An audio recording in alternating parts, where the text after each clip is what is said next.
Hello and welcome to a very special video. For today, we are standing on the threshold of time itself, turning the opening pages of the Shahnameh, the poetic epic of kings by Ferdowsi from the 11th century. This masterpiece is significant not only to us Iranians, but also to the Persian language as a whole. It's also very heavy.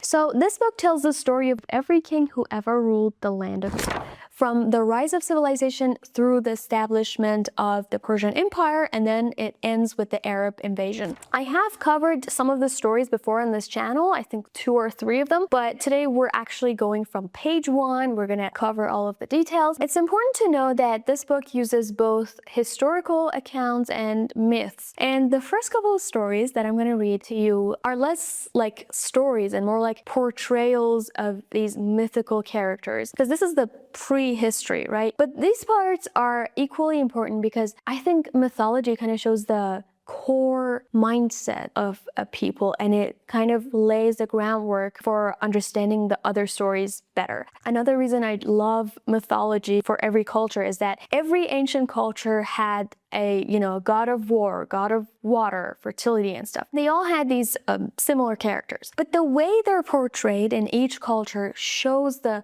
soul of the culture. It literally shows what shaped these people today. You can literally find it in those ancient myths. So I see these mythical characters as the embodiment of our differences and commonalities as human beings all across the world. So it's a great way to know each other. All right, so I'm going to recite the actual lines, translating and explaining them as we go. So you just let your ears enjoy the melody of Farsi while your mind unfolds the wisdom behind these intertwined narratives. I'm going to speak very fancy today. به نام خداوند جان و خرد که از این برتر اندیشه بر نگذرد. Praise the Spirit, God the wise, a worthier notion shall not arise. Our journey begins not in a palace, but in a memory so ancient it almost eludes us. At first, Ferdowsi is wondering where it all began. سخنگوی دهقان چه گوید نخست که تاج بزرگی به گیتی که جست. What does the historian say at the start? Who sought greatness with all of their heart? Ferdowsi acknowledges the vast, unknowable depth of history because the first king's reign is so distant that we can't rely on direct witnesses. Yet, knowledge survives through the most sacred of transmissions, the familial and cultural bond. Unless a son recalls his father's word and tells the tale with details as he heard. Thus spoke the rights of crown and throne were brought by Keyumars, the first king known. His kingship is intricately linked to the cosmic calendar like all the other kings, and his rule begins on Nowruz, the Persian New Year. Keyumars شد بر جهان کت خدای نخستین به کوهندرون ساخت جای. Keyumars became the world's first king, and on the mountains, his power took wing. Notice that when Ferdowsi says the world, a lot of times he means Iran. That's a very common theme, that a lot of times these ancient people believed that their kingdom was all that existed. So this establishes the profound principle that Persian kingship always aligns with cosmic order. The king is a celestial agent, a conduit for the energy of spring, bringing the world to life. سر بخت و تختش برآمد به کوه پلنگینه پوشید خود با گروه. On the mountains he founded his crest. He wore leopard skins, so did all the rest. The mountains are believed to be the link between heaven and earth. So ruling from the mountains signifies his direct access to the Farr Izadi, or the divine glory that was given to him by God. And this civilization is sustained by the Farr, the majesty of kingship, which commands the willing submission of all creation. And the leopard skin, or palangine, is also a central symbol. It's practical, it's the first form of clothing, but it's also a religious and martial garment, representing the taming of wild, chaotic nature. So if you wonder sometimes that why with the rise of technology, human beings arrogantly started to customize the earth as if it's their personal property, well, don't worry, we've always been this way. از او اندر آمد همی پرورش که پوشیدنی نو بود و نو خورش. From him the culture would thus expand, new clothing and food at his command. Two fundamental steps that separated humanity from bestiality, agriculture and artifice. He's the first teacher of humans. For 30 years he reigned upon the throne like the mighty sun that brightly shone. The beasts, the herd, and all creatures that came found rest by his side, invoking his name. دوتا می شدندی بر تخت او، از آن بر شده فرح و بخت او. Then they all bowed upon his crest, his glory rose above the rest. Everyone accepted him as the king of the world. به رسم نماز آمدندیش پیش، وزو برگرفتند آیین خویش. And thus before him they came to worship, learning their manners from the lordship. The sight of all creatures, both wild and timid, coming together in a sort of a prayer represents the ideal of peace through justice.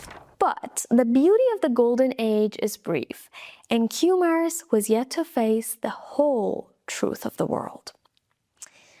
پسر بود مرا او یکی خوب روی، هنرمند و همچون پدر نامجوی. A son he had, beautiful and bright, whom like his father was a seeker of might. Siamak was his name and was blessed with grace. Keyumars was alive to see life in his face. No enemy in the world to oppose his role, none but Ahriman, malicious and cruel. With envy, the malicious Ahriman conspired and plotted a vicious plan. Ahriman is the embodiment of the devil. He's the devil, the force that can't tolerate the rise of the creations of Ahura Mazda, or God.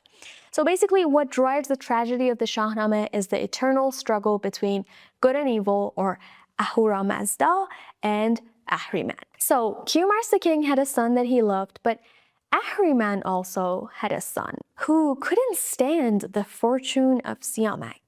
The court and the crown he needed to own. He raised an army seeking the throne. The voice of this demon filled the ears of the world.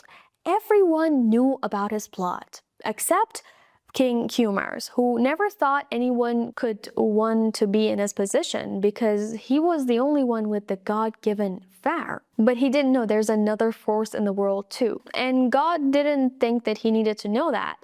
But Siamak had to know. So, one by one, auspicious angels came in, like fairies, but all in leopard skin. So multiple angels came to Siamak and told him about the Ahriman's plot. دل شاه بچه برآمد به جوش، سپاه انجمن کرد و بگشاد گوش. The prince's heart was stirred to rage. He gathered an army to turn the page. He clad his body in the leopard's hide, for neither armor nor arms had he beside. He bravely went to fight the demon with bare hands and only his father's leopard skin protecting his body. The fight was short and brutal. فکند آن تن شاهزاده به خاک، به چنگال کردش کمرگاه چاک. That royal body he threw on the ground, ripped open his chest with a dreadful sound.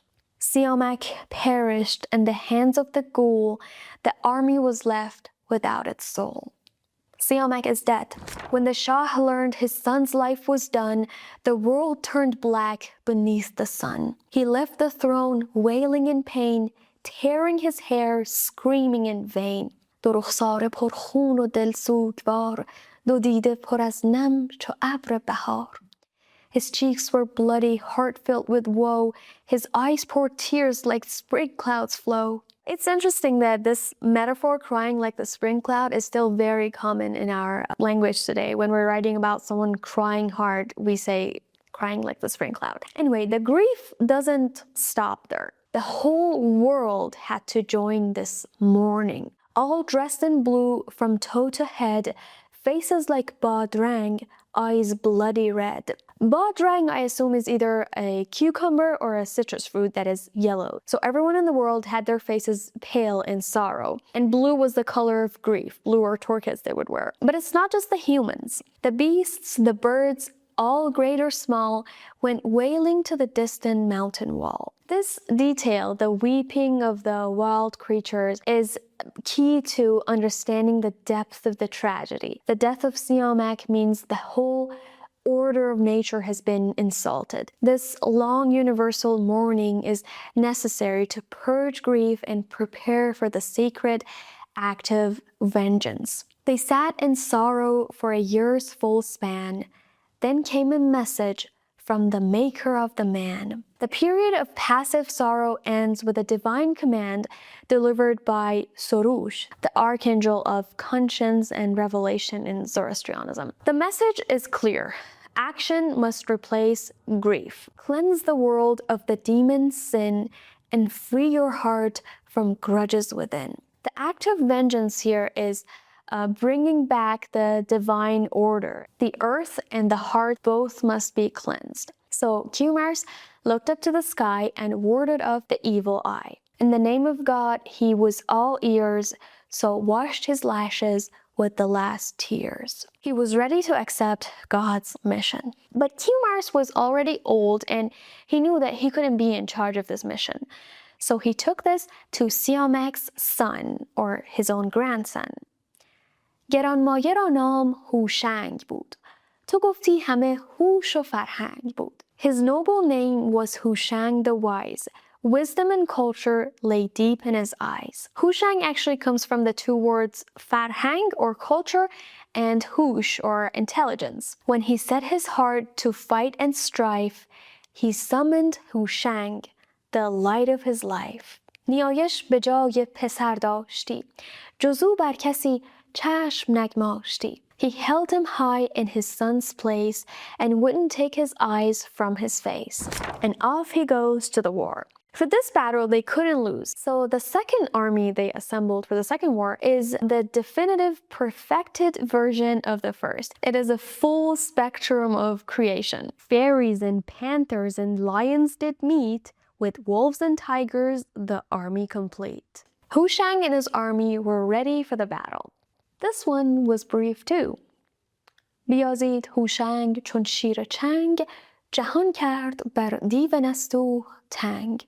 Hushang launched forth with a lion's claw and made the world narrow for the demon's law.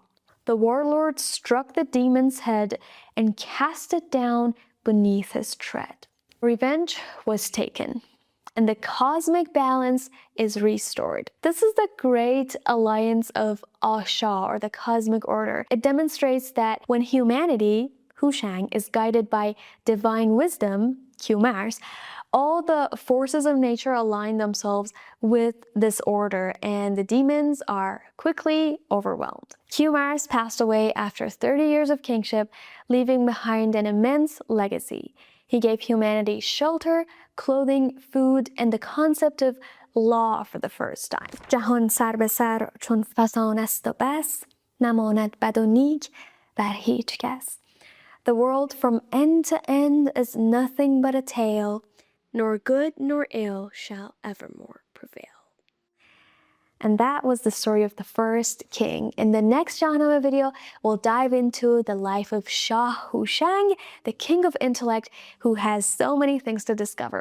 I'm Sarah, a daughter of Iran, and thank you for watching. See you in the next video.